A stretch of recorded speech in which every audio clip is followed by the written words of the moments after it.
अस्सलाम वालेकुम, मैं हूं फात शहबाज खान। पीपल्स पार्टी का वज़ीर-ए-आज़म आज़ाद कश्मीर के खिलाफ तहरीके अदम एतमाद लाने का फैसला, क्या मौजूदा नंबर गेम में जाला वज़ीर-ए-आज़म बन सकता है?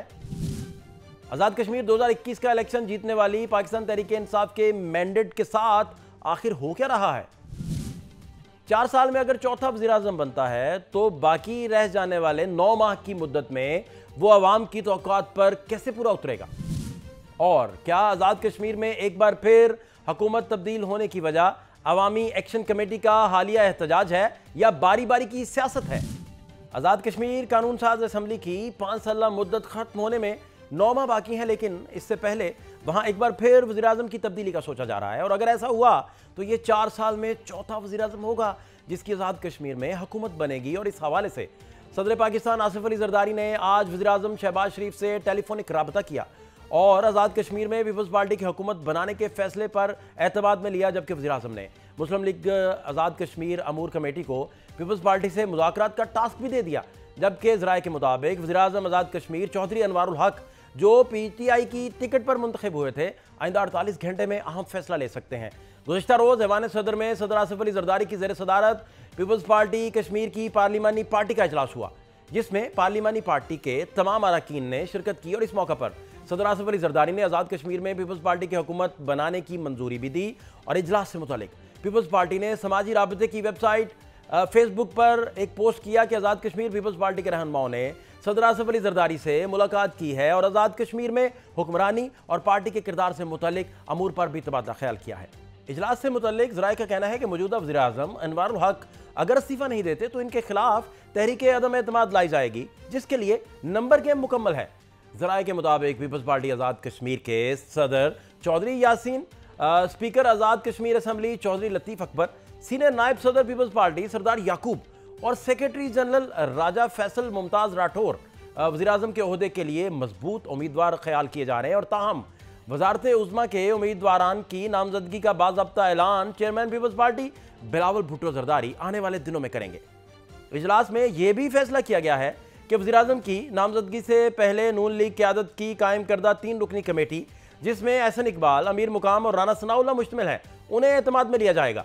ज़राए के मुताबिक 27 अक्टूबर को कश्मीर पर भारतीय कब्जे के खिलाफ रियासत भर में यौम स्याह मनाया जाता है, इसलिए फौरी तौर पर नए वज़ीर-ए-आज़म के नाम का ऐलान नहीं किया गया और तहरीके अदम एतमाद भी यौम स्याह के बाद पेश की जाएगी। और इजलास के बाद मीडिया से गुफ्तगू में PP आज़ाद कश्मीर के रहनुमाओं का कहना था कि पीपल्स पार्टी आज़ाद कश्मीर में हुकूमत बनाने जा रही है और इस हवाले से हतमी फैसला कर लिया गया है और नए वज़ीर-ए-आज़म का नाम का ऐलान भी बिलावल भुट्टो जरदारी करेंगे। मौजूदा सूरत हाल के पेश नज़र यही फैसला हुआ है कि पाकिस्तान पीपल्स पार्टी आज़ाद कश्मीर में अपनी गवर्नमेंट बनाने जा रही है। सिंगल लार्जेस्ट पार्टी है आज़ाद कश्मीर के अंदर और फैसला ये हुआ कि हमने नई हुकूमत बनानी। पीपल्स पार्टी ने हुकूमत बनाने का फैसला किया। इसका 1-2 दिन में चेयरमैन पाकिस्तान पीपल्स पार्टी खुद अनाउंस करेंगे उम्मीदवार के हवाले से। ऐवान सदर में होने वाले इजलास से कबल बिलावल भुट्टो की सदारत में इजलास हुआ था, जिसमें वज़ीर-ए-आज़म अनवारुल हक को ओहदे से हटाने और आज़ाद कश्मीर में नई हुकूमत बनाने से मुतल्लिक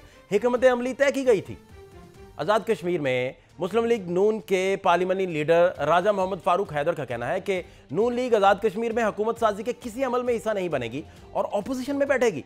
पार्लिमानी पार्टी के लिए फैसले किए गए तब्दीली की अब बिल्कुल गुंजाइश नहीं है। और 21 अक्टूबर को मुस्लिम लीग नून आज़ाद कश्मीर की पार्लिमानी पार्टी का इजलास हुआ था, जिसमें सदर मुस्लिम लीग नून आज़ाद कश्मीर शाह गुलाम कादिर का कहना था कि अगर पीपल्स पार्टी तहरीके अदम एतमाद लाती है तो ये इनका जमहूरी हक है, लेकिन मुस्लिम लीग नून हुकूमत बनाने के किसी गैर फितरी अमल का हिस्सा नहीं बनेगी।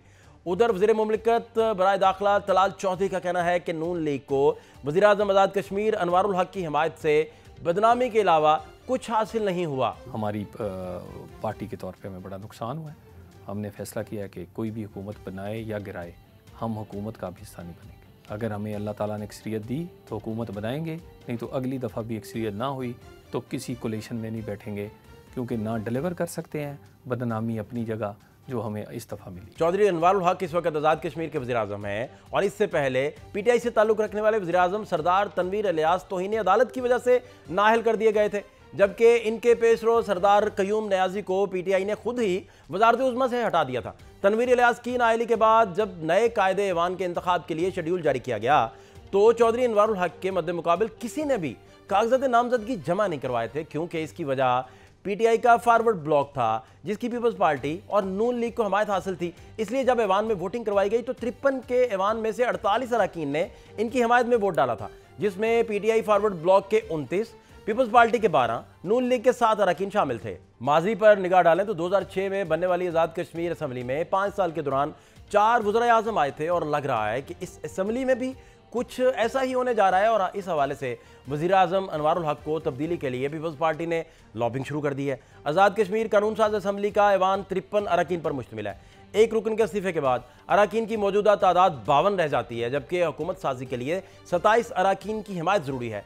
इस हवाले से पीपल्स पार्टी ने भी अभी अपने नंबर्स शो नहीं किए, ताहम कानून साज असम्बली में पार्टी पोजीशन के मुताबिक पीपल्स पार्टी के 17, मुस्लिम लीग नून के 9, तहरीक इंसाफ के अरकान की तादाद 4, मुस्लिम लीग कॉन्फ्रेंस और जम्मू कश्मीर और पीपल्स पार्टी के पास 1-1 नशिस्त है, जबकि पाकिस्तान तहरीक इंसाफ फॉरवर्ड ब्लॉक के अरकान की तादाद 20 है, जिसमें बैरिस्टर सुल्तान महमूद ग्रुप के 5 अरकान भी शामिल हैं। और ज़राए के मुताबिक नई हुकूमत बनने की सूरत में इस ग्रुप ने पीपल्स पार्टी से स्पीकर आज़ाद कश्मीर का ओहदा मांग लिया है। 25 जुलाई 2021 को जब आज़ाद कश्मीर में आम इंतखाबात हुए थे तो तहरीक इंसाफ 26 नशिस्तें जीतकर सबसे बड़ी जमात बनकर आई थी। पीपल्स पार्टी 11, मुस्लिम लीग नून 6 नशिस्तें जीतकर बितरतीब दूसरे और तीसरे नंबर पर आई थी। लेकिन अप्रैल 2022 में पीटीआई की वफाक में हुकूमत की तब्दीली के बाद आज़ाद कश्मीर की सूरत हाल में भी तब्दीली आना शुरू हो गई।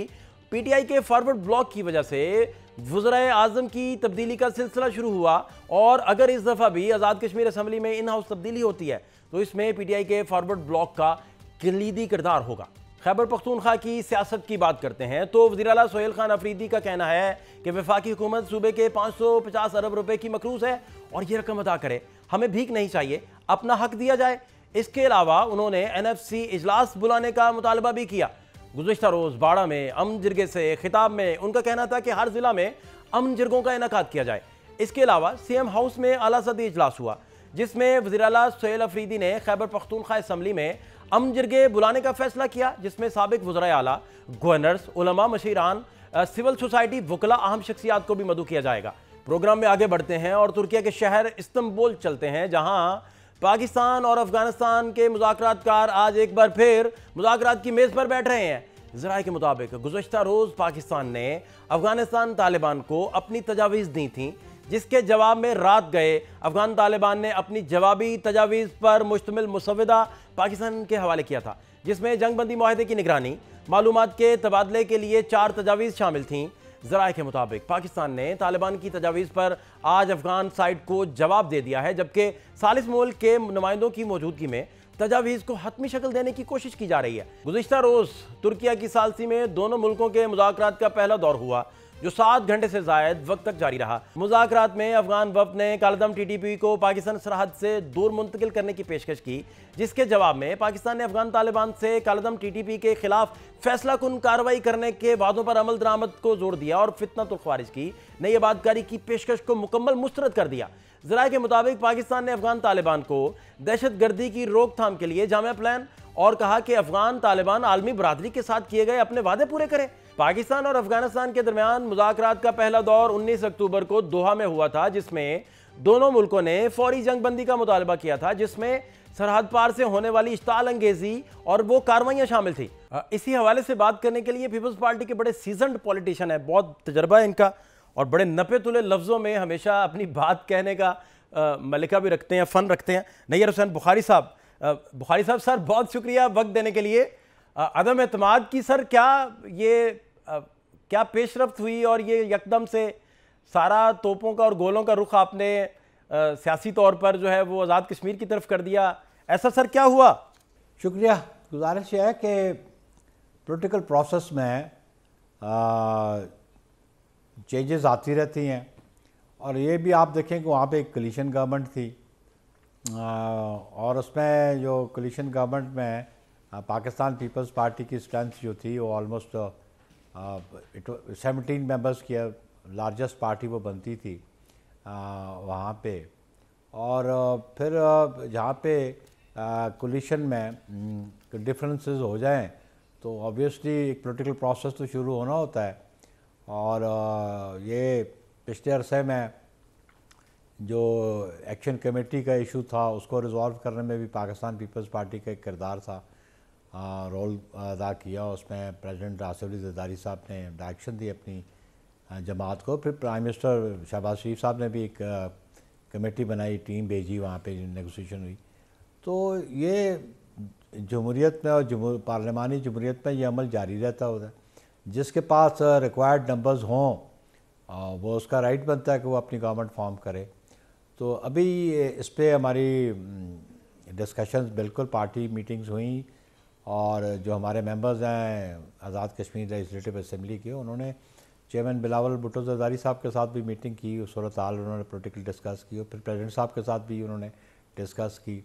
ऑब्वियसली अगर कोई भी जो लीडर ऑफ हाउस है अगर वो अपनी मेजॉरिटी कायम नहीं रख सकता तो उसके लिए फिर या तो उसको रिज़ाइन करना पड़ता है या फिर वो के दीगर लोग हैं वो वोट ऑफ नो कॉन्फिडेंस ले आते हैं। लेकिन वो चीफ़ एग्जेक्टिव उसी वक्त तक रह सकता है जब उसके पास सिंपल मेजॉरिटी उस हाउस की हो। तो बज़ाहिर नज़र ये आता है कि उनके डिफरेंस ऑफ ओपिनियन है वहाँ पे, क्योंकि PMLN ने अनाउंस कर दिया कि हम अपोजिशन में बैठेंगे।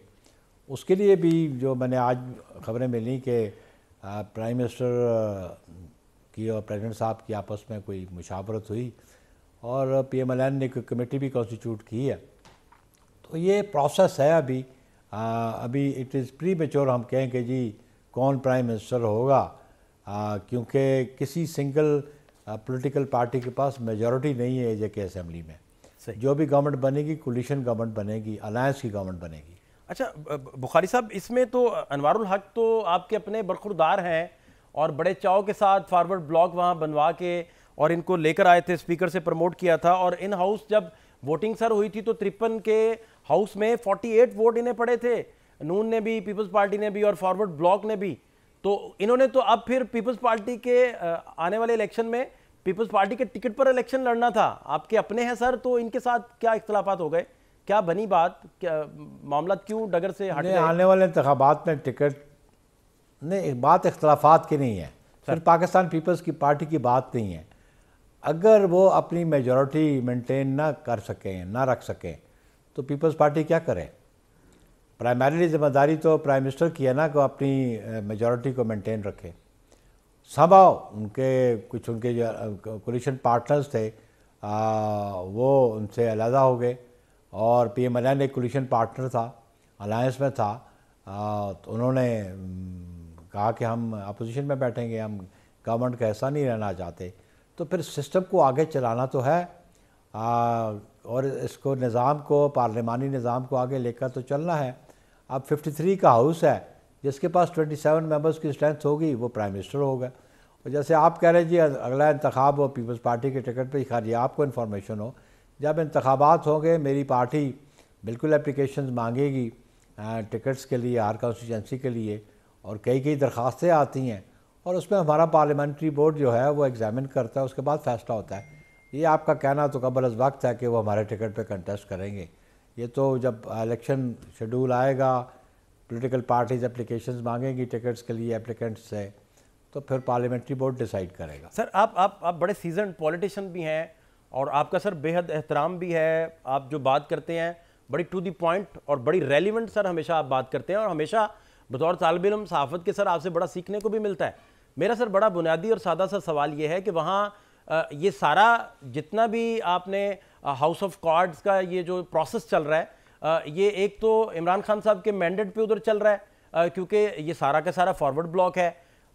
ये आपको याद होगा कि अदम एतमाद तो आप सर विफाक में भी लेके आए थे, और मौलाना फजलुर रहमान रिकॉर्ड पे आ गए थे कि आप लोग किन के कहने पे लाए थे फॉरवर्ड ब्लॉक और कैसा बना सारा। और सारा फिर पंजाब में भी यही हुआ सर, आपके सामने है, जरदारी साहब और चौधरी साहब की जो मुलाकातें हुई और फिर हमजा साहब की हुकूमत आई और फिर फ्लोर क्रॉसिंग का इल्ज़ाम लगा और फिर बंदयाल ने वो वापस किया सारा, और कहा गया कि आइन रीराइट हुआ। फिर ये सारा सर प्रोसेस है। मैं जानना सर ये चाह रहा हूँ कि वहाँ कानून साजी की तरफ आप नहीं जा रहे, वहाँ इर्रेलिवेंसी बढ़ती जा रही है पार्टीज़ की, वहाँ एक्शन कमेटी जो है वो बहुत पावर में आती जा रही है, वो आवाम की नब्ज़ को टो करती है। आप सारे बड़े मोहतरम हैं, लेकिन रवायती सियासत ही वहाँ कर रहे हैं। देखिए जी, एक्शन कमेटी का आपने रेफरेंस दिया, जहाँ तक ये पार्लियामान के अंदर जमहूरी अमल है, फॉरवर्ड ब्लॉक की भी स्ट्रेंथ होती है। अगर एक पॉलिटिकल पार्टी 50% से अबव चली जाए और अपना डिसीजन करे तो फिर वो फॉरवर्ड ब्लॉक नहीं कहलाता, फिर वो इटसेल्फ वो पॉलिटिकल पार्टी कहलाती है, क्योंकि मेजॉरिटी डिसाइड करती है और जमहूरियत में हमेशा मेजॉरिटी प्रिवेल करती है। तो पीटीआई का वहाँ पे जो ब्लॉक था वो ऑलमोस्ट 20 लोग थे, जिसमें जो प्रेसिडेंट हैं बैरिस्टर सुल्तान उनके भी लोग हैं। तो वहाँ पे ये सूरत हाल थी कि किसी एक पॉलिटिकल पार्टी के पास सिंपल मेजॉरिटी नहीं थी कि वो गवर्नमेंट फॉर्म कर सकते, और इसीलिए बाकी पॉलिटिकल पार्टीज़ ने अलायंस में गवर्नमेंट बनाई। जहाँ पे वो चौधरी अनवारुल हक साहब काबिल एहतराम प्राइम मिनिस्टर हैं और वो इलेक्टेड प्राइम मिनिस्टर हैं, लेकिन ये कहीं भी नहीं लिखा आइन में कि उनको बाय वोट रिमूव नहीं किया जा सकता। किसी को रिमूव करने का तरीका जो पाकिस्तान का आइन है उसमें भी मौजूद है, जो इंटरिम कॉन्स्टिट्यूशन आज़ाद कश्मीर का उसमें भी मौजूद है। तो ये तो उनकी मेंबर्स की डिज़ायर है, विल है कि वो कब किसी के साथ रहना चाहते हैं और कब किसी से अपनी सपोर्ट विड्रॉ करना चाहते हैं। तो ये उनकी अपनी अप्रोच है, जो पॉलिटिकल अप्रोच उनकी है। पाकिस्तान पीपल्स पार्टी बिलीव करती है कि इस पॉलिटिकल प्रोसेस को जारी रहना चाहिए। पॉलिटिकल प्रोसेस जो है विद इन पार्लियामेंट जो डिसीजन हो उनको अमल दरामद होना चाहिए, और ये इख्तियार भी पार्लियामेंट के पास है ताकि वो अपना जमहूरी अमल जो है जारी रख सके। जो पाकिस्तान के हवाले से आप बात करते हैं, ठीक है, 2022 में पाकिस्तान पीपल्स पार्टी और दीगर जमातों ने मिलके वोट ऑफ नो कॉन्फिडेंस किया, और जबर के ज़रिए या डंडे के ज़रिए तो किसी को रिमूव नहीं किया गया, या कोई गैर आइनी तरीका तो इख्तियार नहीं किया गया। आइन ये उसमें प्रोविजन मौजूद है वोट ऑफ नो कॉन्फिडेंस की, और सिमिलरली अगर आइन में ये प्रोविजन मौजूद है उधर AJK में भी, तो उसी पे अमल दरामद होगा और आइन की एम्बेड के अंदर रहते हुए होगा। इसलिए मैं समझता हूँ कि ये इल्ज़ाम लगाना कि जब हम फॉरवर्ड ब्लॉक बना रहे हैं, ये बात नहीं है, ये उन मेंबर्स की अपनी अप्रोच है। अगर किसी की मंशा ना हो, उसकी डिज़ायर ना हो, उसकी विल ना हो, तो वो अपनी फॉरवर्ड ब्लॉक या अपना एक अलग ग्रुप बनाने में कोई उसको जबर तो नहीं कर सकता। नहीं, बुखारी साहब, जब सिंध हाउस में भी फॉरवर्ड ब्लॉक के बहुत सारे लोग निकले थे, और उन्हीं दिनों की बात है जब आप अदम एतमाद लाए थे, तो और दूसरा तो सर यहाँ तो आपके सामने है रिवाज, यहाँ ये थोड़ी रिवाज है कि कोई किसी को जाके कहे कि आप खुदा का वास्ता है हमारा साथ दे दें। यहाँ तो वो प्लस एंड माइनस होता है, लोगों की इल्ज़ामात लगते हैं, सेनेट में भी कौमी असम्बली में भी लोगों का, जब आप खरीदो फरोख्त के मामला आते हैं, मीडिया रिपोर्ट फिर करता है कि मंडियाँ लग गई हैं, बहुत सारे हालात फिर ऊंच नीच का शिकार होते हैं। तो ये बड़ा सादा प्रोसेस नहीं है, जैसे आप बिल्कुल बड़े सादगी से फरमा भी रहे हैं, बड़े सादा लफ्ज़ों में फरमा रहे हैं।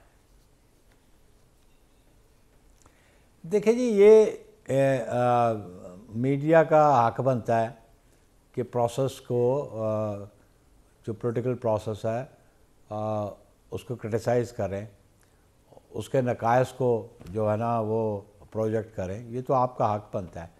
लेकिन हर बंदे की अपनी पर्सनैलिटी है और उसका कंडक्ट वेरी करता है फ्रॉम पर्सन टू पर्सन। अगर कोई बंदा अपनी जमात से या अपने ग्रुप से अलग होना चाहे तो उसको जबर के ज़रिए तो रोका नहीं जा सकता। अब सर हमारे यहाँ से ठीक है, मुझे आखिरी बात ये समझना है कि हमारे यहाँ तो आपके पाकिस्तान में तो जो रूल चल रहा है उसमें तो फ्लोर क्रॉसिंग आप नहीं कर सकते। वहाँ आप हमें लगा कि प्रेसिडेंट साहब और वज़ीर आज़म साहब मिलकर बैठेंगे और मिलकर बैठकर वहाँ लेजिस्लेशन का अमल होगा, फ्लोर क्रॉसिंग वहाँ भी बैन होगी, और अनवारुल हक भी जब आपने लगाए तो वो जिस मैंडेट पर जीत कर आए थे उसी का एहतराम किया जाएगा। आप सीट छोड़िए, सीट जाके दोबारा मैंडेट लेके आइए और फिर जिस पार्टी के साथ आपने जाना है जाइए, वो तो बात समझ आती है। लेकिन उसी को आप ड्राई क्लीन कर करके करते जाएं सारा। और अब भी ये जो सारा मामला हो रहा है फॉरवर्ड ब्लॉक का, इसमें बहुत सारा जारी बात है हिस्सा है। वहाँ लेजिस्लेशन करके लूप होल नहीं बंद किए जा रहे। वहाँ के अवाम का सेंटिमेंट तो सर आपके सामने है, मीटिंग्स कर करके थक गए, बड़ी मुश्किल से ब्रेक थ्रू मिला, और उनके जितने भी मुतालबात थे वो सारे अवामी मुतालबात थे। तो उस शायद पल्स को नहीं देखा जा रहा, रवायत को देखा जा रहा है शायद। आखिरी बात सर,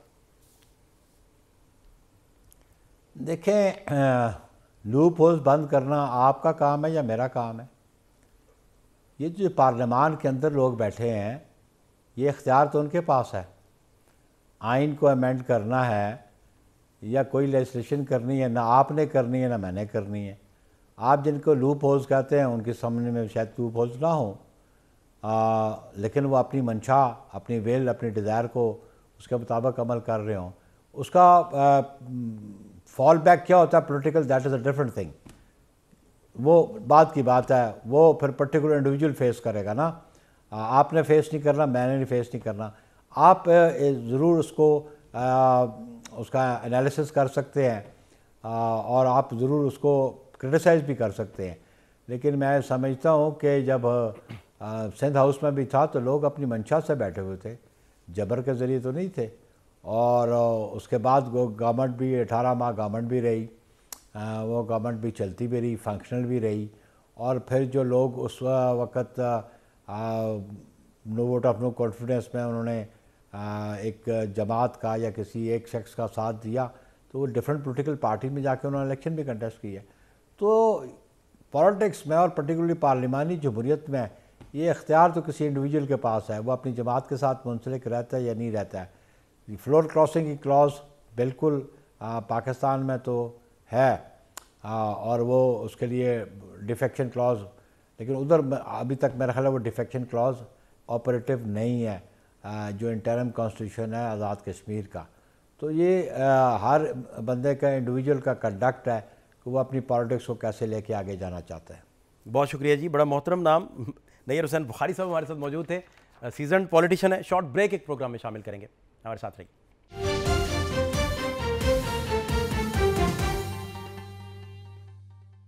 ब्रेक के बाद खुश आमदीद आमिर इलियास राना साहब ने हमें ज्वाइन किया है जी, और सीनियर जर्नलिस्ट हैं, तज्जियाकार हैं। बहुत शुक्रिया राना साहब वक्त देने के लिए। राना साहब, ये आज़ाद कश्मीर में क्या सूझी, वहाँ अदम एतमाद ला रहे हैं।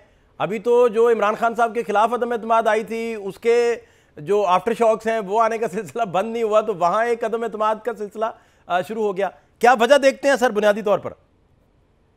देखें, ये जो है ना, पाकिस्तान है ही शॉक्स में और आफ्टर शॉक्स में, और वो 78 साल हो गए हैं और अवाम भी उसी में है। सही है। तो जो सही है। हमारी हुक्मरान अशराफिया है वो इसकी आदी है। ठीक। तो होना तो ये चाहिए था कि जब पीटीआई की गवर्नमेंट को खत्म करके नया वजीर आजम लगाया था तो उनके साथ सारे मिलके चलते, हाँ। उनको मजबूर करते हैं कि वो कश्मीर में बैठ के काम करें। और नहीं तो फिर जब पहली अवामी एक्शन कमेटी की हुई थी और जब 3 रुपए का यूनिट का हुआ था, तो फिर कम से कम मौजूदा वजीर आजम आज़ाद कश्मीर को होश के नाखून ले लेने चाहिए थे। ठीक। लेकिन मेरा ख्याल है कि वहां पे बस वही चल रहा था, हलवा पकाओ और हलवा पकाओ। तो अब वो रिजाइन दे के जाएंगे या अदम इत्मीनाद से जाएंगे, तो जाहिर है फिर वानी वारिस ना हो तो फिर मसाइल पैदा होते हैं। तो अब पीपल्स पार्टी की ये जहन में मौजूद है बात कि हर सूरत में जीबी में और आज़ाद कश्मीर में अपनी गवर्नमेंट्स बनाए। इस पे फड्डा है दोनों पार्टियों का, नून का भी और इनका भी। तो आज भी मेरी मुतलका 1-2 लोगों से सुबह बात हुई जब ये दायरा रात फैसला किया ज़रदारी साहब ने। तो पीएमएलएन का फैसला ये है जी कि हम अब हुकूमत साजी का हिस्सा नहीं बनेंगे। तो मैंने जोर दे के पूछा कि वो पीपल्स पार्टी वाले ताउन मांग रहे हैं कि अदम एतमाद में हमारे साथ दें। तो वो कह रहे हैं कि हम हुकूमत पे तो अदम एतमाद पहले ही कर चुके हैं, वजीर आजम पे। तो ये बात जब आएगी तो देख लेंगे कि क्या उनको ज़रूरत है या नहीं अदम एतमाद की। ऐन मुमकिन है कि वो वजीर आजम आज़ाद कश्मीर रिजाइन नहीं कर जाए। तो मुझे तो, और इसके अंदर जाहिर है पॉलिसी साज जो इस्टेब्लिशमेंट है उसमें उनका रोल भी कहीं ना कहीं वीक नजर आ रहा है। ये जो अवामी एक्शन कमेटी ने दूसरी दफा भी की, फिर बात किया, तो सपोर्ट तो फिर किसी की मौजूद है ना उस वजीर आजम को जो कोई काम नहीं कर रहा, और उसे अभी भी मजबूर नहीं किया गया कि वो रिजाइन कर दे खुद से। वहाँ क्या मसाइल हैं क्या नहीं है, ये बहरहाल अच्छा नहीं हो रहा जो हो रहा है। क्योंकि जो बात आपने कही ना कि अदम एतमाद के कामयाबी के बाद आफ्टर शॉक्स नहीं खत्म हुए, तो 8-9 महीने में पीपल्स पार्टी क्या ले लेगी वहां से। बिल्कुल सही। अच्छा राना साहब, अब जो बात मुझे आपसे ये समझना है कि एक तो आपके सामने इन्होंने जब क़य्यूम नियाज़ी साहब वहाँ वज़ीर-ए-आज़म बन गए तो अदम एतमाद उनके खिलाफ ले आए, फिर तनवीर इलियास साहब को हाई कोर्ट के ज़रिए वहाँ से हट गए वो। अब वहाँ अनवारुल हक अगर आ जाते हैं तो वो स्पीकर थे वहाँ उस वक्त, उन्हें प्रमोट करके वज़ीर-ए-आज़म बना दिया, उस वक्त भी डील होकर स्पीकर अब आ गए लतीफ़ साहब। तो इस सारे सिलसिले में ये जितने पॉलिटिकल एलीट्स हैं वहाँ, आपको एग्जैक्टली पता है, आपकी सारी बातों का अगर मैं खुलासा करूं तो वो आप भी यही कह रहे हैं कि वहाँ एक्शन कमेटी जो है वही चल रही है, उसी की रिट चल रही है, वही अवाम में पजीराई उसे मिल रही है, ये सारी जमातें इररेलेवेंट हो गई हैं। तो फिर इस बंदर बांट का क्या फायदा, और आने वाले दिनों में फिर इसका क्या इंपैक्ट आएगा? एक्शन कमेटी दोबारा किसी एक्शन में दोबारा ना आ जाए फिर? देखें, इररेलेवेंट तो मैं नहीं कहूंगा, लेकिन जाहिर है कि जब ये हुकूमतों में शामिल हैं तो फिर उसकी जिम्मेदारी भी इनकी अपनी बनती है। और इसीलिए पीएमएलएन कह रही है कि भाई उन्होंने ज्यादा तजर्बा किया है पीडीएम की गवर्नमेंट में, हुकूमत में आने के बाद, कि हम लाताल्लुक हो रहे हैं ताकि इलेक्शन की तरफ जाया जा सके। और आपको पता है बैरिस्टर सुल्तान साहब की तरफ से आज ये इतला आई है कि वो अपने ग्रुप का स्पीकर चाहते हैं, क्योंकि उन्होंने इलाज के लिए शायद कहीं बाहर जाना है। तो वो कह रहे हैं कि फिर अदम एतमाद में अगर हमारा फॉरवर्ड ब्लॉक का आपको वोट चाहिए तो फिर स्पीकर हमारा लाएं, क्योंकि कायम मकाम सदर फिर स्पीकर बनता है। हाँ। तो वही जो बात मैंने हुक्मा शराफिया की कही कि वो मतलब बैरिस्टर सुल्तान भी तीसरी चौथी पार्टी में जा रहे हैं, आ रहे हैं, ये सारे लोग वहीं घूम फिर के फिर रहे हैं और अपने अपने लोगों के लिए रास्ते और इम्कानात बना रहे हैं। तो आज फरियाल तारपुर साहिबा की शायद आपके प्रोग्राम तक कोई मुलाकात का फैसला आ भी चुका हो, लेकिन अभी जब हम बात कर रहे हैं उनकी मीटिंग का शायद आगाज हो गया, ये हो रही है, तो उसमें वो उनका मुतालबा है कि स्पीकरशिप उनके ग्रुप को दी जाए। तो वो आपने जो कि स्पीकर का कहा, तो मेरे जहन में ये बात आ गई कि बंदर बांट के सिलसिले जारी हैं, केक पे अपना अपना हिस्सा वसूल करने के लिए बकदरे जुस्से से भी ज्यादा कोशिश हो रही है हर ग्रुप की कि उनको मिल जाए। तो पीएमएलएन ने फिलहाल सिर्फ ये फैसला किया है कि हम हुकूमत का हिस्सा नहीं होंगे, जो भी हुकूमत नहीं बनेगी, और इसके साथ चलेंगे नहीं। अच्छा, अनवारुल हक जो है उन्होंने तो वादा किया था कि वो अभी ये जो इलेक्शन उन्होंने लड़ना था नेक्स्ट, वो टेन्योर अपना खत्म होने के बाद, वो तो उन्होंने पीपल्स पार्टी के टिकट पर लड़ना था। और फिर सर उधर फ्लोर क्रॉसिंग का क्योंकि रूल ही कोई नहीं, और वहाँ जायज़ है, वो हलाल है फ्लोर क्रॉसिंग वगैरह और फारवर्ड ब्लॉक वगैरह, तो वहाँ नकब लगा के, अब आप मुझे खुद बता दीजिए कि कोई किसी के घर जाता है तो उसे ये थोड़ी कहता है कि खुदा का वास्ता आप फारवर्ड ब्लॉक में आ जाएं। बहुत सारे उधर प्लस माइनस होते हैं, बहुत सारे, एक ग्रेट गेम होती है, सारा चलता है। विफाक में भी आपने जब सारे लोग फारवर्ड ब्लॉक के निकले तो आपने हालात देखे थे कि क्या हालात बने थे और मार्केट में क्या रूल थे, सेनेट के भी हालात आप देखते हैं। तो अभी फिर इसका मंतकी नतीजा क्या निकलेगा, और आवाम के अंदर इनकी जो पजीराई थी जो पहले नहीं बची थी, और एक्शन कमेटी चल रही थी, अपने मुतालबात भी इनसे मनवाती है, तो आवाम के अंदर इनकी से क्या रह जाएगी फिर? देखें, इसकी परवाह होती तो शायद ये काम इस तरह के हो ना रहे होते। ये आप इमरान खान से शुरू हो जाएं, बहुत पुराना ना जाएं। उन्होंने कहा था ना, मैं अंडे टमाटर की कीमत नहीं ठीक करने आया था। वो कब आवाम के लिए कर रहे थे, और वो गैर मकबूल तरीन थे जब उनकी हुकूमत गई है। लेकिन जैसे ही ये हुकूमत में आए हैं और उनको 6-7 महीने जनरल बाजवा की मेहरबानी से ऐसे मिले कि जलसे जुलूस करते रहे एक्सटेंशन के चक्कर में, वो मकबूल होते चले गए, ये गैर मकबूल होते चले गए। तो क्या वो आज जो सियासत कर रहे हैं, इमरान खान रुक गए हैं इस बात से कि मैं फौज से बात नहीं करूंगा, वो कहते हैं करनी बात उनसे। तो हमारे यहाँ ये कोई ऐसा इशू है नहीं कि जिसके ऊपर मैं और आप जो है ना बड़े हल्कान हो के जी पता नहीं क्या कर रहे हैं, ये इस तरह ही करते हैं और ये यूं ही करते रहेंगे। मैं आपको बताऊं, 8 अक्टूबर को ये मीटिंग हुई थी पीएम हाउस में जी। तो उस दिन ये फैसला हुआ था कि इस वजीर आजम को फारिग करना है। और जब हमारे सीनियर साथी हैं मेरे खालिद महमूद साहब, उन्होंने ये खबर ब्रेक की, तो जो फैसला साद है वो हमारे दफ्तर और इधर उधर कह रहे थे कि ये खबर ठीक नहीं है।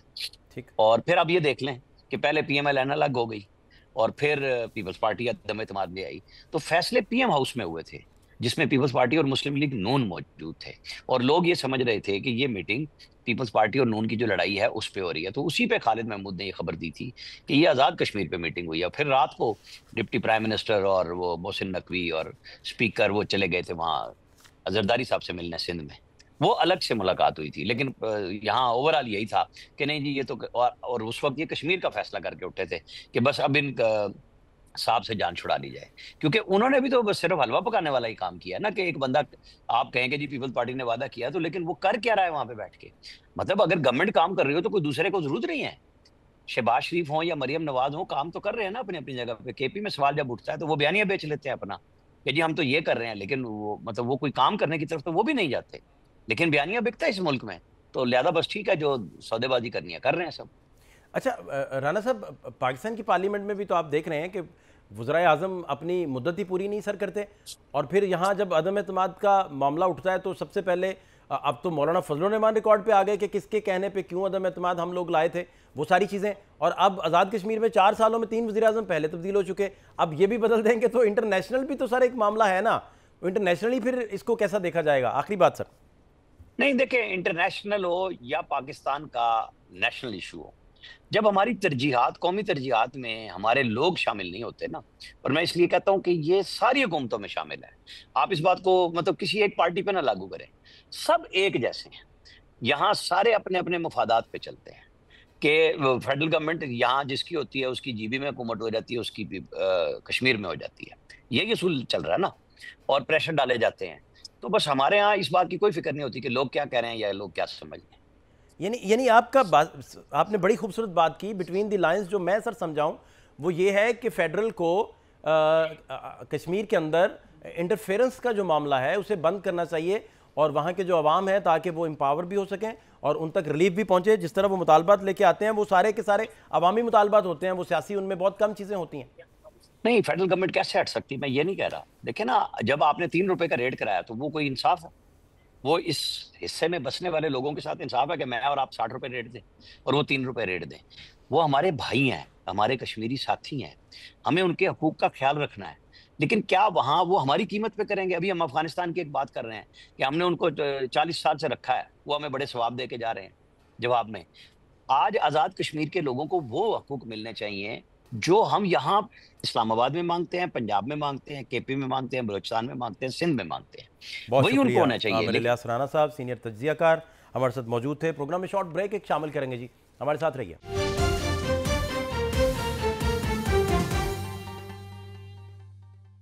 ब्रेक के बाद खुश आमदीद। कुछ जिक्र क्रिकेट का भी करते हैं, उसमें बड़े पैमाने पर तब्दीलियां हुई। रिजवान अब वनडे क्रिकेट के कप्तान नहीं रहे, शाहीन अफरीदी ने उन्हें रिप्लेस कर दिया। दूसरी तरफ बाबर आजम T20 में वापस आ गए। कुछ दिन पहले हमें बताया गया था कि बाबर आजम पर तो वो उनका स्ट्राइक रेट इस काबिल नहीं कि वो T20 में जगह बना सकें। डॉक्टर नुमान नियाज साहब जी एक्सपर्ट हैं, किसी तारुफ के मोहताज नहीं। डॉक्टर साहब बहुत शुक्रिया वक्त देने के लिए। अब सर मैं जानना आपसे ये चाह रहा हूँ कि बहुत बड़े लेवल पर तब्दीलियाँ भी की गई। रिजवान चेंज हो गए, उनकी जगह शाहीन आ गए, शान मसूद चेंज हो गए, फिर T20 में बाबर वापस आ गए। तो एग्जैक्टली आपका क्या टेक है? कोई नक्स बताया भी नहीं गया कि बाबर में क्या नक्स था? पहले कुछ दिन पहले ही कह रहे थे कि वो तो नहीं इस काबिल और ना खेल पाएंगे T20 में, अब वापस भी ले लिया। इसी से शुरू कर लेते हैं, प्लीज़ इस पर गाइड कीजिए सर। देखें, कुछ पिछले 6-8 महीने से ऐसे लग रहा है कि पाकिस्तान क्रिकेट बोर्ड और इनकी जो क्रिकेटिंग ब्यूरोक्रेसी होती है वो शैम्बल्स में है, शैम्बॉलिक है, केओस लग रहा है, कंफ्यूजन लग रही है, रिएक्शंस लग रहे हैं, काउंटर रिएक्शंस लग रहे हैं। अगर मैं क्विकली इसमें देखूं तो अगर आपको याद हो कि इन्होंने ही जेसन गैलिस्पी को और गैरी कर्स्टन को इसी बोर्ड ने जो है वो बड़ी वार्म वेलकम के साथ अपॉइंट किया। फिर जिस वक्त वो थोड़े से, क्योंकि वो प्रोफेशनल्स थे, तो जब आपकी वो वाली बात सुनी नहीं जाती, आपने उन्हीं को जो है फारिग कर दिया।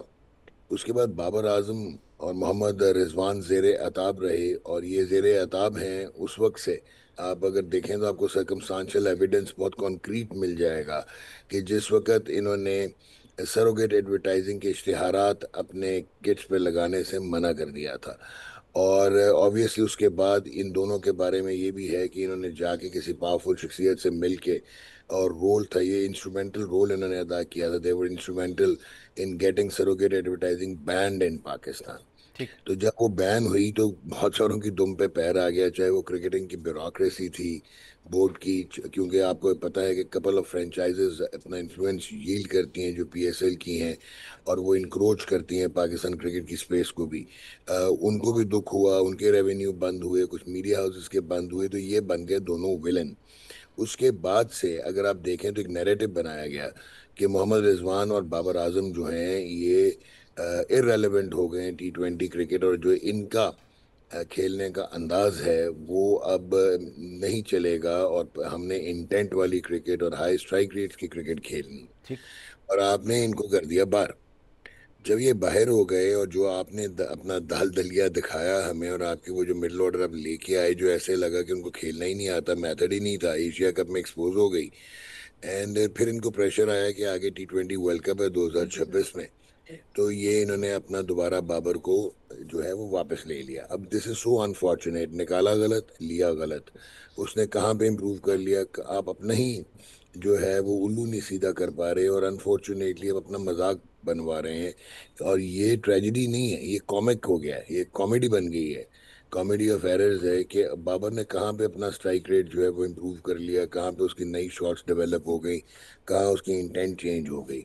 एंड अनफॉर्चुनेटली बाबर तो आजकल इन द रन्स भी नहीं है और आप उसको लेके आ गए, फिर आपने कहाँ खिलाना? आपका तो जो प्रॉब्लम है वो मिडिल ऑर्डर का था। बाबर मिडिल ऑर्डर तो T20 नहीं खेलेगा। तो ये बिल्कुल शैम्बल्स लग रहा। ठीक।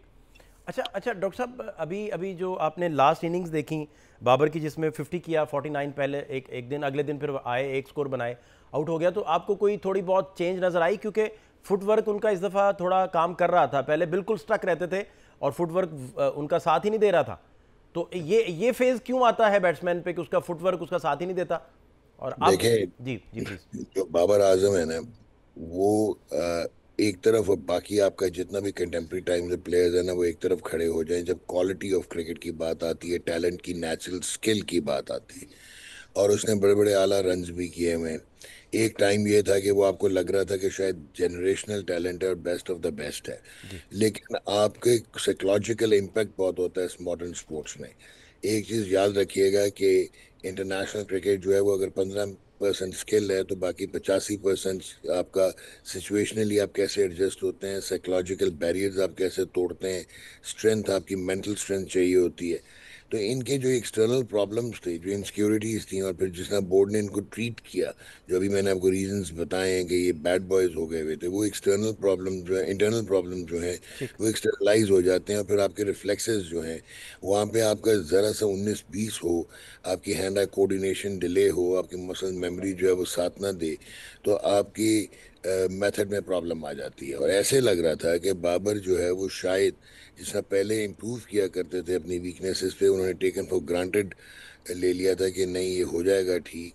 भारी बल्ले से शायद खेल रहे थे। टेस्ट मैच में तो ये नज़र आया कि बैट पहले आ रहा था, बल्ला बाद में आ रहा था, जिसकी वजह से आउट हो रहे थे। तो ये एक्चुअली इंटरनल प्रॉब्लम्स एक्सटर्नलाइज हुई हैं। What he needs is mental strength, और वरना प्लेयर वो बहुत बड़ा है, बैट्समैन वो बहुत बड़ा है। अच्छा डॉक्टर साहब, एक फ़र्क ये देखा कि इंडियन मीडिया तो अपने प्लेयर्स के ख़िलाफ़ कंपेन करने में बहुत आगे है। वो तो बुरा हाल कर देते हैं अपने प्लेयर्स का, लेकिन फिर भी उनके प्लेयर्स जो हैं कम बैक भी करते हैं। कल रोहित का आपने 100 देखा, फिर विराट कोहली नॉट आउट गए 2 डक्स के बाद। तो ये वो कम बैक कैसे कर लेते हैं? और हमारे यहाँ इस तरह के कम बैक का रिवाज बहुत अब कम है, पहले हुआ करता था, लेकिन अब तो अरसा दराज से आपने और हमने कोई इनिंग इतनी बड़ी नहीं देखी जिसके बाद हम कहें कि जैसे मैक्सवेल ने सर 201 मार दिया था अफगानिस्तान के खिलाफ खड़े होके, इस तरह की कोई इनिंग्स नज़र नहीं आती। इसकी इम्पैक्ट आप देखते हैं, इम्पैक्ट की वजह, ट्रेनिंग की वजह, क्या वजह क्या देखते हैं? एग्जैक्टली, इसकी वजह यह है कि आपके जो डोमेस्टिक स्ट्रक्चर है वो बिल्कुल ख़त्म हो गया है। अब ना 3 में है ना 13 में है। पहले आपका जो टूटा फटा जो मैट्रिक स्ट्रक्चर होता था डोमेस्टिक, वो ऑर्गेनाइज होता था और वहाँ से प्लेयर्स आते थे आपके एसोसिएशन, क्लब से एसोसिएशन में, डिस्ट्रिक्ट में आते थे, फिर एसोसिएशन में आते थे, और फिर वो आपकी जो टीम्स थी ये डिपार्टमेंट्स की, वो इतनी तगड़ी थी कि वो गेटवे बन जाती थी इंटरनेशनल क्रिकेट के लिए। अच्छे लड़के वो पिक कर लेते थे। तो आपको कभी आप मेंटोर्स रख लेते हैं इतने इतने महंगे उस पे दामों पे, उसके बाद कभी आप कहते हैं चैंपियंस लीग कराएंगे, कभी आप वो फोकस ही नहीं करते, इंफ्रास्ट्रक्चर आपका डोमेस्टिक का है नहीं, हाल बेहाल है। देन क्रिकेट हो गई अब साइंटिफिक, प्रोग्रेस कर गई है, प्रोसेस ड्रिवन है, मल्टी इंटीग्रेटेड, मल्टी डायमेंशनल इसमें अप्रोचेज अब चाहिए होती हैं, साइंटिफिक इंटीग्रेशन है, स्किल सेट कम हो गया है, तो आपके पास वो है ही नहीं पाथवे। तो जब आप ये जो इंडिया की बात कर रहे हैं वो स्ट्रक्चर्ड पाथवे से आते हैं, उनके पास दुनिया की तमाम फैसिलिटीज़ ऑपरेशनल अवेलेबल हैं, उनके पास HR जो है वो स्किल्ड है, मेरिट पे उनकी सिलेक्शंस होती हैं। इसलिए वो जब आप अगर कोई प्रॉब्लम होता भी है, they get back to the experts, they get back to their system, और वहाँ से वो री करके वापस आते हैं। तो हमारे पास तो ऐसा कोई है ही नहीं, जो गया वो गया। ठीक। अच्छा डॉक्टर साहब, मुझे ये बात समझना है कि तेंदुलकर ने शेन वॉर्न को खेलना था तो उन्होंने बेस्ट ऑफ बेस्ट स्टफ जो है लेग स्पिन का मंगवा लिया, और वो लोग जो फ्लैपर करते थे वो सारा करवा के, तो बहुत टाइम उन्होंने प्रैक्टिस उस पर की। और इसके अलावा एक और एग्जांपल भी है, आपके सलमान भट्ट साहब ने अब्दुल कादिर के जो बेटे हैं, बड़ा अच्छा लेग स्पिन भी करते हैं, उनके साथ खुद से अपना एक सेशन किया, बड़ा अच्छा खेलते रहे, और दोनों ने आपस में डिसाइड किया कि जो ही शेन वॉर्न उनके सामने आएंगे वो उनको इस जगह पे मार्क करके छक्के मारेंगे या चौके मारेंगे। तो वो एग्जैक्टली ऐसे ही हुआ।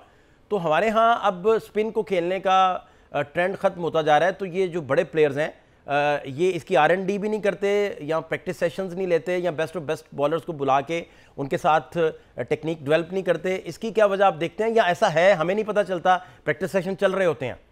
नहीं, देखिए दो चीज़ें हैं। एक तो आपके कोचेस का स्टैंडर्ड क्या है और आपके प्लेयर्स जो हैं उनकी कनेक्टिविटी क्या है कोचेस के साथ। दूसरा, ये जो आप बात कर रहे हैं इसको सिमुलेशन कहते हैं, प्रोबेटर्स भी हैं, बहुत कुछ है अब दुनिया में। और इंडिया में तो अब ऐसा स्टेट ऑफ द आर्ट वो बेंगलुरु में सेंटर बन गया है जहाँ पे हर किस्म की पिच और हर किस्म की एनवायरनमेंट क्रिएट हो जाती है इन क्लोज चैम्बर्स में। तो ऑब्वियसली वो ज़्यादा स्किल प्रैक्टिस के साथ आते हैं। फिर प्रोबेटर ऐसा है कि आप एग्जैक्ट एक्यूरेट जो है बॉलर की आपको तस्वीर भी नज़र आ रही होती है, विजुअल वो आपको बॉलिंग कर रहा है, वो है बॉलिंग मशीन जिसमें हर चीज़ एडजस्टेड होती है, तो वो मिमिक करते हैं उस बॉलर को, तो आपको प्रैक्टिस होती है। हमारे यहाँ एक तो एटीट्यूड का फुकदान है, फिर हमारे पास ये जो HR है वो बिल्कुल रिडंडेंट और इररिलेवेंट है मॉडर्न क्रिकेट की उसके साथ जो अब रिक्वायरमेंट्स हैं। और फिर प्लेयर्स जो हैं उनके एटीट्यूड भी जो हैं वो अभी काफ़ी इनसिक्योरिटीज़ हैं। वो बस लिंगर, वो तो इंजरी को मास्क कर लेते हैं, टेपें लगा के खेल जाते हैं कि कहीं टीम से बाहर ना हो जाए। बिल्कुल। अच्छा डॉक्टर साहब, आखिरी बात मुझे ये समझना है कि फ़खर जमान अब फर्स्ट क्लास मेरा ख्याल खेल रहे हैं, वो तो टीम में नहीं है। और फिर दूसरी तरफ टेस्ट में कप्तानी आप किसे देखते हैं कि कौन कप्तान होगा या किसे दी जानी चाहिए? और शान मसूद तो चूँकि प्रमोट उन्होंने कर दिया। नहीं, शान को प्रमोट तो किया लेकिन डायरेक्टर इसलिए नहीं बनाया क्योंकि Shan is interested to continue as a player. तो ये एक और कमाल होगा कि वो टेस्ट के कप्तान भी होंगे और वो प्लेयर अफेयर्स के हेड भी होंगे, वो इंटरनेशनल क्रिकेट के जो है कंसल्टेंट भी होंगे। तो वो ये होगा कि वो शान मसूद जो अगर कैटेगरी D में है सेंट्रल कॉन्ट्रैक्ट में, तो शान मसूद को कहेगा कि इसको B में होना चाहिए या नहीं होना चाहिए। अच्छा, इसको आप कॉन्फ्लिक्ट ऑफ इंटरेस्ट कहते हैं। This is amusing, this is just amusing. अच्छा, और फ़खर जमान को जो ड्रॉप किया उसमें उसे कैसे देखते हैं? फ़खर जमान से रन हुए नहीं और लेटली देखा है कि शायद उनकी वो इंजरी के बाद से जो घुटने की है वो ही hasn't been in the runs. I personally believe कि साहिबजादा फरहान अभी आपके पास हैं, तो उस वक्त तक फ़खर के पास जितनी भी क्रिकेट रह गई है he has to be fully fit before he makes a comeback. और आपने शायद वनडे में उनको रखा हुआ है लेकिन आपने T20 से उनको फारिग कर दिया। और रिजवान की कप्तानी वनडे के लिए जाने की वजह तो आपने कुछ बताई भी, जो T20 में रिजवान वापस नहीं लेके आए, इसकी वजह फिर क्या देखते हैं? या रिजवान पर बंद हो गए दरवाजे T20 के? रिजवान पे सारा कुछ बंद हो जाएगा जी। उसका रीज़न ये है कि वो he is not bureaucracies man, वो एस्टेब्लिशमेंट का नहीं है। वो जो ये क्रिकेटिंग एस्टेब्लिशमेंट है उनके सामने वो खड़ा हो जाता है। सो ही इज़ अनवांटेड। उसके कुछ प्रिंसिपल्स हैं, कुछ रूल्स हैं। उसको कप्तानी से आपने इसलिए थोड़ी हटाया है कि उसकी परफॉर्मेंस नहीं थी, वरना तो अब शान मसूद को पिछले साल ही सैक कर देते। 14 में से 10 टेस्ट हार चुका है। तो वो हमारा तराजू फ़र्क है, हमें पसंद नहीं है। इसने भी सेंट्रल कॉन्ट्रैक्ट भी साइन नहीं किया हुआ, इज़ द ओनली वन जिसने साइन नहीं किया हुआ, मोहम्मद रिजवान ने। तो और शायद शाहीन अफरीदी T20 के कप्तान बनते थे, वो कहीं से भी वनडे के नहीं बनते थे। बट हमने बुग़्ज़ रिजवान में देखा, हालांकि Salman Ali Agha could have been a wonderful captain in one day even in test matches, वो अच्छा प्लेयर है, लेकिन T20 में वही रेलेवेंट है। वहाँ पे उसको T20 में होना ही नहीं चाहिए, उसकी वजह से टीम ख़राब होती है। लेकिन आप शायद वेट कर रहे हैं शताब खान का, क्योंकि माइक हैसन के फेवरेट हैं, इस्लामाबाद यूनाइटेड के हीरो हैं, कॉम्पिटेंट ऑलराउंडर हैं, तो शायद आप वेट कर रहे हैं कि वो किसी तरह आए, तभी आप देखेंगे टीम सिलेक्शन में। पहले अगर आप ट्रायंगुलर सीरीज़ देखते या Asia cup, the way Mohammad Ibrar Ahmed was handled, वो ऐसे साफ लग रहा था कि वो कहीं उनको स्पेस नहीं दी जा रही। फिर सुफियान मुकीम को अभी आपने फारिग कर दिया, किस बेसिस पे फारिग किया है? अभी आप उस्मान तारिक लेके आ गए हैं, another pressure on Ibrar. So probably ऐसे लग रहा है कि रास्ता इस्तेमाल किया जा रहा है कि शादाब वापस आए, वो कप्तान बने T20 के, और शाहीन अफरीदी बनते थे जी T20 के, हैंड्स डाउन बेस्ट चॉइस होते। नहीं डॉक्टर साहब, शादाब ज़रूर कप्तान बने, उन पर दरवाजे भी खुले होने चाहिए, वो फेवरेट भी हैं तो होने चाहिए। मेरा सवाल बड़ा सादा है कि वो परफॉर्म नहीं कर पा रहे थे, उनका ब्रेक होना बंद हो गया था बॉल, और वो कहते थे एज ए बैटर वो खेलेंगे। बैटर उनका फुटवर्क का बहुत बड़ा प्रॉब्लम है, तेज़ पिचों पे तो वो बिल्कुल नहीं चल सकते। इस पे फिर गाइड कर दें कि वो परफॉर्म ही नहीं करेंगे तो कप्तान कैसे बनेंगे, वापस कैसे आएंगे, भले फेवरेट भी हों? तो वो फिर भी कप्तान बनेंगे, क्योंकि आपका डायरेक्टर इंटरनेशनल क्रिकेट सिटिंग कप्तान अगर बन सकता है तो हम जंगल के बादशाह हैं, जो हमारा दिल करेगा हम करेंगे। असूल किसने देखे हैं? आपने मतलब कहाँ से सलमान अली आगा T20 क्रिकेट खेलता है? आपके सामने है। You have made Pakistan cricket laughing stock, तभी तो 9वें-10वें नंबर पे बैठे हुए हैं। बहुत शुक्रिया डॉक्टर नुमान नियाज़ साहब जी आपके वक्त देने के लिए। प्रोग्राम का वक्त खत्म हो जाता है। फात शहबाज खान को इजाज़त दीजिए, अल्लाह ने के बाद।